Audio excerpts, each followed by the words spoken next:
Continuar con el concepto de derechos humanos, pero vamos a entenderlo en el sentido de generaciones de derechos humanos, ¿sí?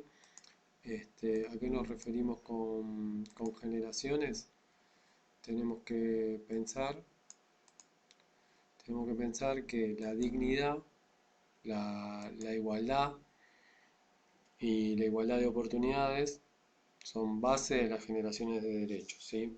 ¿En qué sentido generaciones? Es que los derechos humanos no son resultado de un momento único en la historia, sino que la- la- los derechos humanos son producto de luchas, ¿sí? Que se inician con la Revolución Francesa, donde tenemos la primera generación de derechos que tienen que ver con limitar los excesos del Estado, y es por eso que son individuales, ¿sí?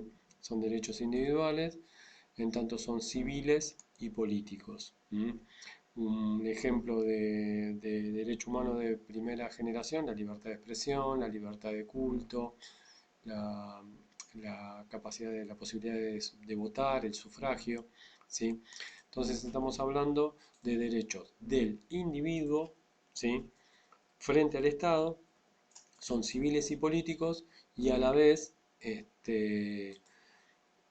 lo que hace es reforzar la individualidad del sujeto. La segunda generación de derechos humanos es posterior, bastante posterior a la segunda, a la Revolución Francesa. Se marcan entre la Primera y Segunda Guerra Mundial, aproximadamente, estamos hablando de 100 años, en términos aproximados. Recuerden que les dije recién, son resultado de luchas, son procesos, no son algo que aparece de golpe y ya está, ¿sí? Van apareciendo, se van formando, y por eso son generaciones, ¿sí? La segunda generación de derechos humanos se basa en el concepto de igualdad, y es por eso que son para grupos de personas.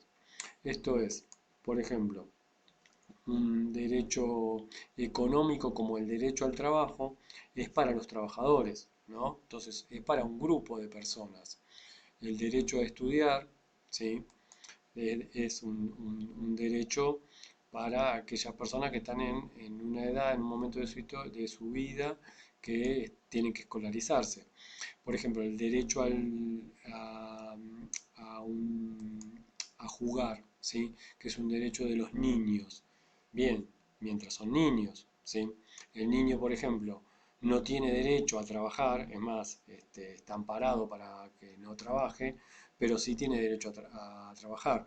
Pero cuando ya pasa la mayoría de edad, pasa a formar parte de otro grupo, y entonces, al formar parte del grupo adulto, tiene derecho a trabajar y ya no a jugar.